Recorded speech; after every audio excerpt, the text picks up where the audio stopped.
रेवाड़ी से हमारा एमएलए हो जाता तो शायद संपन्न हो जाता। अब सुनील मूसेपुर तो रेवाड़ी की जनता ने हराया ना, तो हमारा कहने वाला कौन रह गया?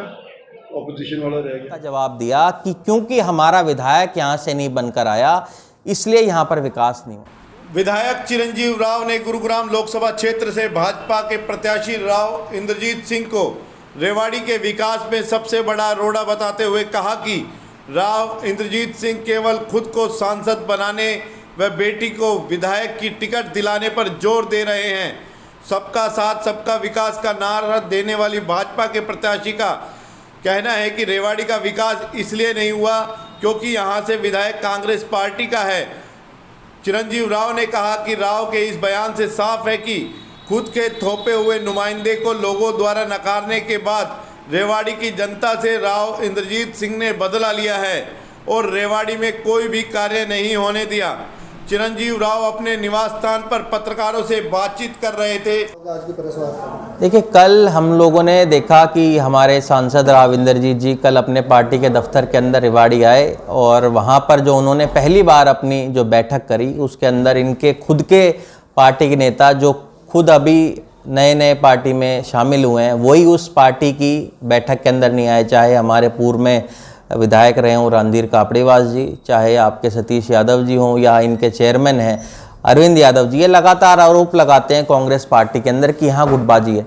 और स्वयं वहाँ पर हमारे सांसद राव इंद्रजीत जी ने स्वीकार किया कि इनकी पार्टी के अंदर कितनी ज़्यादा गुटबाजी है। तो मुझे लगता है कहीं ना कहीं कांग्रेस पार्टी पे जो ये लगातार आरोप लगाते हैं कि हमारी पार्टी में गुटबाजी है, इनकी अपनी गुटबाजी वो खुलकर सामने आई है। लगातार ये लोग आरोप लगाते हैं कि भाई रेवाड़ी के अंदर विकास नहीं हुआ। जो पत्रकार साथियों ने जब सांसद जी से सवाल किया कि रेवाड़ी में एक ईंट भी नहीं लगी पिछले 5 सालों में, तो उन्होंने इस बात का जवाब दिया कि क्योंकि हमारा विधायक यहाँ से नहीं बनकर आया इसलिए यहाँ पर विकास नहीं हुआ। तो सही मायने में तो इस बात को उन्होंने खुद स्वीकार किया कि सबसे बड़ा रोड़ा अगर रेवाड़ी के विकास के अंदर कोई बन रहा है तो यहाँ से सांसद राव इंद्रजीत जी हैं। और उनका खुद का जो दर्द है वो कहीं ना कहीं छलक के आया है कि यहाँ की जनता ने जब उनके चुने हुए नुमाइंदे को, जिसको वो थोपना चाह रहे थे रेवाड़ी के ऊपर, उसको जब लोगों ने नहीं चुना तो उसी की वजह से वो रुकावटें डाल रहे हैं लगातार विकास के अंदर। ये आरोप हम लोग तो लगा रहे थे लगातार कि जितने भी रेवाड़ी के विकास हों, चाहे आपका बस स्टैंड जो नहीं बन पाया है, चाहे आपकी बाईपास में जो देरी हो रही है, जो है आपका मेडिकल कॉलेज है जिसके लिए हम लगातार आवाज़ उठा रहे थे कि रेवाड़ी में बनना चाहिए, उन सब चीज़ों को देरी के लिए उन्होंने खुद स्वीकार किया क्योंकि यहाँ पर उनका विधायक नहीं बन पाया इसलिए उस काम को इन्होंने रोका।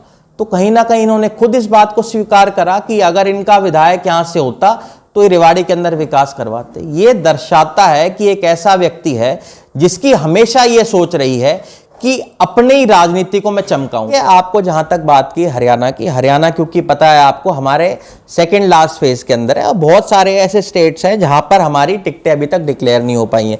तो जब उनका हो जाएगा उसके बाद हमारी आपको लिस्ट आ जाएगी। 9 तारीख को हमारी सीईसी की बैठक है, 10 तारीख को हमें लगता है या 11 तारीख को हमारी टिकटों की घोषणा हो जाएगी। देखिए, ये इस बात का फैसला तो जहां तक है कांग्रेस हाईकमांड करेगा। कैप्टन साहब ने जो बात हुई उनकी, हमारे भक्तरन दास जो चेयरमैन है स्क्रीनिंग कमेटी के, उनसे ये कहा है कि अगर कांग्रेस पार्टी और हाईकमांड चाहेगी कि मैं चुनाव लड़ूं तो हम तैयार हैं। अगर कांग्रेस पार्टी ये कहेगी आप देश भर में जाकर, क्योंकि वो ओबीसी के चेयरमैन भी हैं, कि पार्टी के लिए प्रचार करें तो हम प्रचार करेंगे।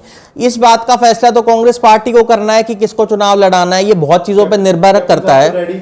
कैप्टन साहब जैसा कि उन्होंने पहले भी ये कहा था कि मैं तैयार हूं चुनाव लड़ने के लिए। संगठन उनकी बात भी टाल सकते हैं?